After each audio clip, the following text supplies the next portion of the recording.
البنات كي دايرين؟ لاباس عليكم؟ تكونوا بخير وعلى خير. اليوم الطريقه ديال الترقاد ديال الزيتون الاسود بسرعه وكتولي دغيا ظرف اسبوع كتولي الزيتون الاسود. عندي الملحه الحرشه، وعندي واحد الكيلون ديال الزيتون، وعندي هاد الاخرين عادي. نبداو على بركه الله. ثم البنات كندير شويه ديال الزيتون في القرعه هكا، كنوضع عليها شويه ديال الملح بهذه الطريقه، وكنعاود نملأ القرعه ديالنا.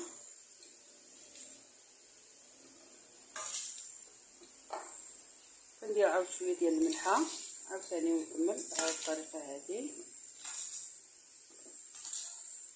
وهذا الزيتون ديالنا كيكون واجد واحد الاسبوع باذن الله. الزيتون الاسود كيكون واجد